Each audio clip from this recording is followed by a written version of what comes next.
than what you did.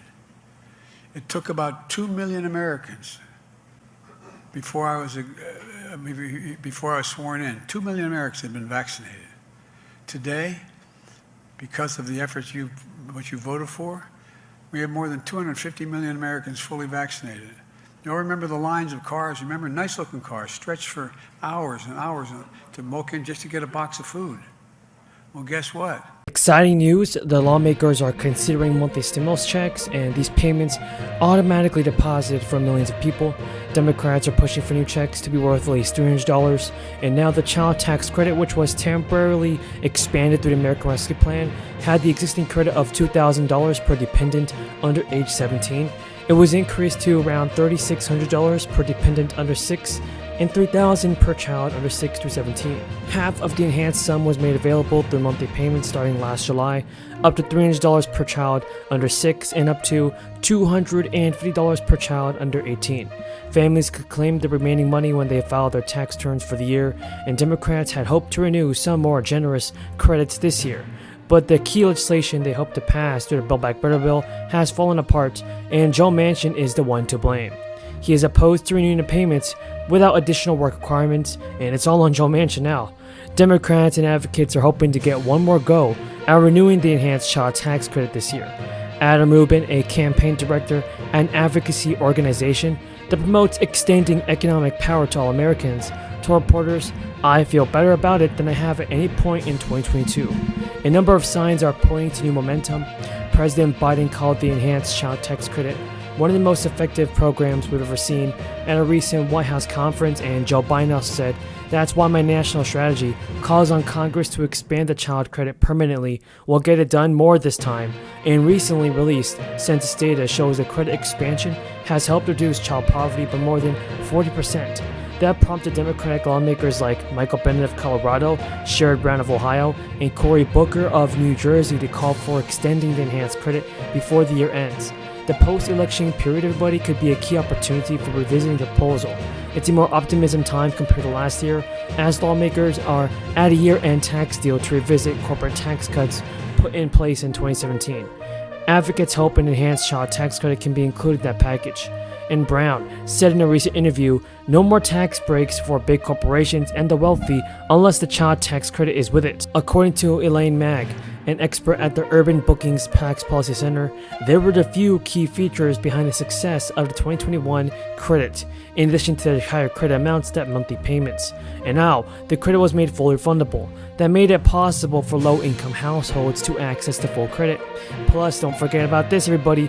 Experts say that when lawmakers negotiate on new terms, an enhanced child tax credit may not be as generous as the 2021 crisis-era relief. Now, child poverty is poised to increase relative to last year. Economists have said that Congress had a real choice on whether or not to take action and stern some of the rise in poverty, and the work requirements may be a sticking point in the negotiations between the two parties. Over the past few months, Americans can now apply for additional crisis relief assistance. The administration has announced and confirmed that hundreds of billions of more dollars are being put towards more financial aid for the people.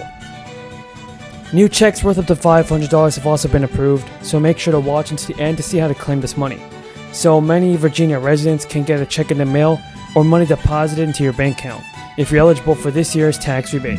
The rebate is part of a bipartisan plan that's passed through the state, and in this year's generally assembled session, the Virginia Department of Taxation website lists more information regarding those rebate payments for eligible taxpayers. So according to the website, not all taxpayers will qualify for this. Officials said that if you had a tax liability last year, you can actually receive up to $250 if you filed individually and up to $500 if you filed jointly. Virginia's tax commissioner said the rebates will start to be used and issued for all returns that were filed by September 5th. The plan is to issue 250,000 refunds daily. Over the course of the program, though, is the end of the year. The state expects to issue about 3 million more one-time tax rebates. Officials anticipate sending roughly 1 million rebates through direct deposit and 1.9 million rebate checks, so this is some good news. And also, the application for President Biden's student loan forgiveness plan is expected to go live as soon as this week. Announced in late August, the plan will deliver federal student loan forgiveness to millions of low and middle income people. The The Congressional Budget Office said in a report released last week that a student loan cancellation could come at a price of $400 billion, but noted that those payments are still very high and uncertain. So the Biden administration argues that the cost can actually be estimated, should be viewed over a 30-year time period, and to come out with its own analysis just 2 days later. It said the program will cost an average of $300 billion a year over the next decade and $380 billion over the course of the program, which we don't know how long will last. So individuals who earn less than $125,000 in either 2020 or 2021, and married couples and head of households who made less than $250,000 will see a check of possibly $10,000 for student loan forgiveness. And if a qualifying borrower also received a Pell Grant, everybody, the individual is eligible for up to $20,000 of debt forgiveness. Now, the Biden administration is actually facing some legal challenges to the student loan forgiveness policy, and borrowers are still waiting the final details, so things are just moving around. The Department of Education has actually regularly updated the federal student aid website with information on the forgiveness program. Recently, the department confirmed that borrowers will have more than a year to apply. The deadline will be December 2023, and the Biden administration scaled back eligibility for the program last week as it faces mounting legal challenges to that policy. The program will now exclude borrowers whose federal student loans are guaranteed by the government but held by private lenders. The administration has said the change could affect 700,000 people. The Department of Education initially said those loans, many of which were made under the formal federal Family Education Loan Program and Federal Perkins Loan Program, will be eligible for the one-time forgiveness action as long as the borrower consolidated his or her debt into the Federal Direct Loan Program. But the agency has reversed course after Republican states have actually tried to sue. Big announcement from the IRS: taxpayers are eligible to claim an extra relief check this year. $500 checks are being sent out right now to more than 1 million people.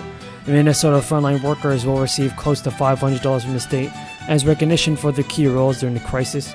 And according to the Minnesota governor, the state began sending payments worth $488 to more than 1 million people this week. Leaders on both sides of the aisle disagreed over the payment plan, and that's not very good, because with Democrats wanting $1 billion to go towards workers and Republicans only wanting to spend $250,000, which would give less people and less stimulus checks. Eventually, the governor and state legislators approved a $500 million budget to provide the payments to workers. The leaders originally expected around 670,000 applicants, bringing the payment total to $750 each.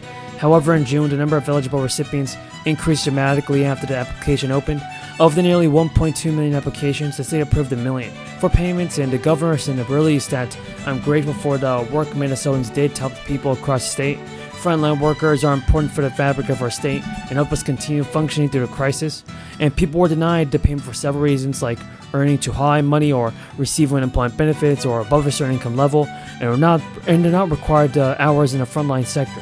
So the state received allocations from several industries, including healthcare, long-term care, and courts, education, and food service, but eligible recipients will get their payment on as a direct deposit or prepaid debit card. And the Department of Labor and Industry has also released a report breaking down the number of payments for different industries